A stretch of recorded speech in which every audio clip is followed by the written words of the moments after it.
Have you ever just looked around at work and thought, what is going on here? You know, why are some people so incredibly direct and others beat around the bush? Why do some teams just click while others seem to struggle? Well, there are actual answers, and today we are going to crack that code. I mean, we've all seen it, right? You've got that one team that's just a well-oiled machine. They're amazing. And then you've got another team where it feels like every single interaction is just friction. It's not random. It's definitely not magic. There's actually a science to what's happening. And to get it, you've got to think of our behavior like a giant puzzle.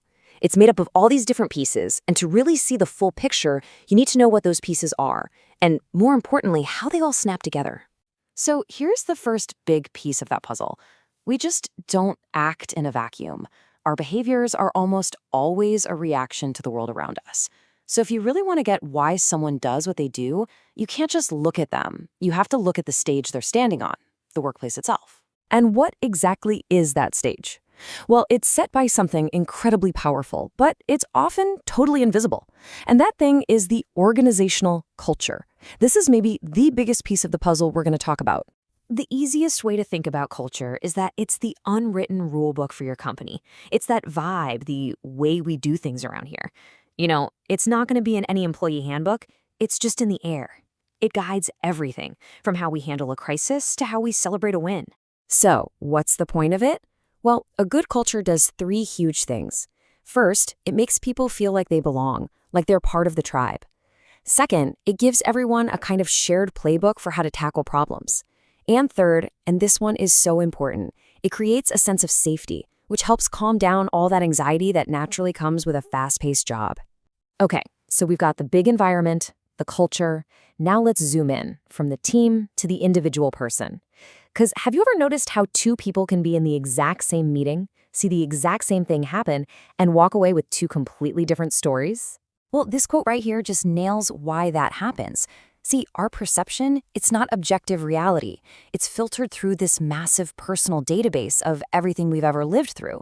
Every single moment from your past shapes how you see the world right now, and that perception is what kicks off your behavior. It's really like we're all walking around wearing a custom pair of glasses. The frames might be the same, yep, we're all human, but the lenses, oh man, those lenses have been shaped and colored and scratched by our unique lives. So no two people ever are seeing the world in exactly the same way. So where do these unique lenses come from? It's basically three layers stacked on top of each other. The bottom layer is our deep human wiring. You know, instincts we inherited from way back. The fancy word is phylogenetic. The second layer is your personal story, everything that's happened only to you. That's ontogenetic. And the top layer is cultural, all the rules you've learned from the society you grew up in. All three of these combine to create the you that walks into work every day. All right, so we've got the culture and we have the individual's unique lens. So what do we do with this? How do we get a handle on the actual behaviors we're seeing every single day from our teams? This is where behavioral analysis is a lifesaver. And look, this is not about putting people into neat little boxes.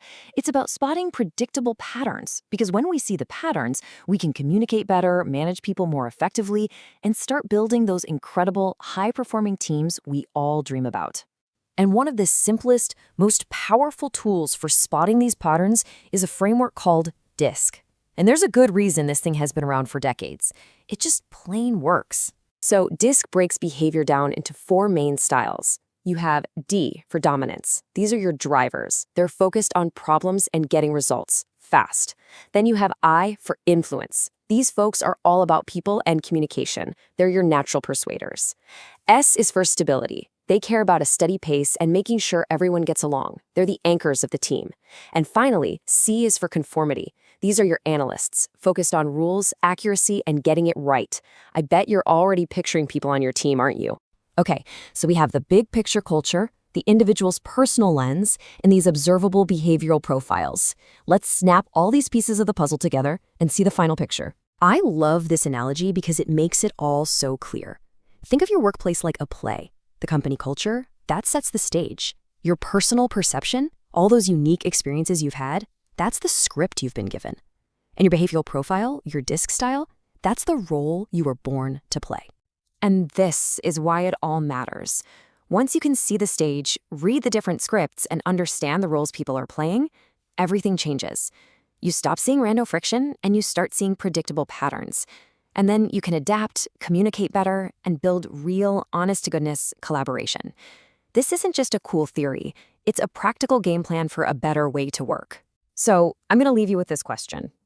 Now that you've got the decoder ring, now that you can see some of these invisible forces at play, what's one thing, just one small thing, you're going to change in how you communicate with your team tomorrow? Are you going to be more direct for your D-profile teammate, or maybe give a little more reassurance to your S-profile colleague? Just think about it. One small change can make a huge difference.